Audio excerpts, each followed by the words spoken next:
Steve Gamache with the Chef Knives to Go quick look product video, and this time we're looking at the Konosuke Ginsan series Gyuto 270mm knife. This line of knives has a core steel known as Ginsanko or Silver 3 or Ginsan. It is a stainless steel. The heat treat's about 61 and 62 Rockwell in that core steel, and the construction is a stainless steel cladding with a kind of a semi-polished finish on it. So it's an all stainless knife. You can see the cladding line there. So this is a very thin behind the edge knife. You can see how generous that core steel line is there. And so you've got embossed logos here on the front and some embossed logos on the back. Please see the overview video for more details on the finish on these knives and a couple other features. The weight on this knife is 6.2 ounces, 177 grams, so very light. The blade length is 258, so this is quite undersized compared to a lot of 270s, but that's the style of these knives. So 258 on the edge, 10.15 inches. Overall length about almost 17 inches.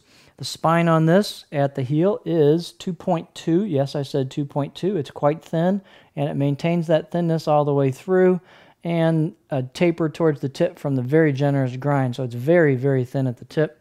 The height on this blade is about 50 millimeters, approximately.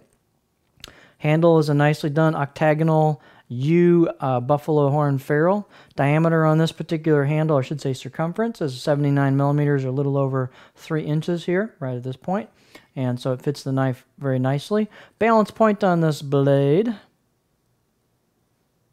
And I said embossed, but this particular one is chiseled on the kanji, it looks like.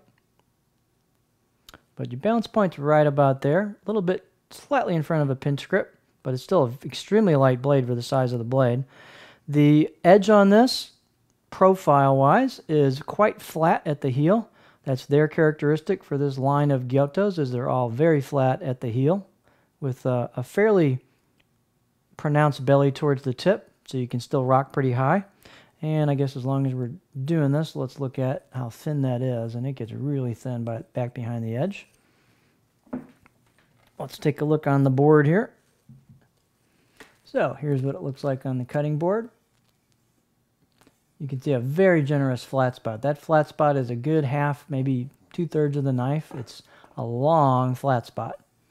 And you have a pretty quick transition into a fairly sharp curve for the tip, so you can still get pretty high on this before digging in. I'm way up here, about right there. That's where you can go height-wise. So this will still get really high over stuff if you want to do that. Transitions very smoothly into a nice long flat spot. So that's the characteristic of this knife. Please check out the overview video for some additional close-ups and stuff on the finish of the knife and such. So there you have a beautifully crafted Gyuto. Very light for the size knife it is. Konosuke Ginsan Gyuto 210mm. Out of the box edge, forgot that, is about 5 out of 10. Sharp but not a lot of bite. You'll probably want to put your own edge on it to really take advantage of what these knives can do. So there you go.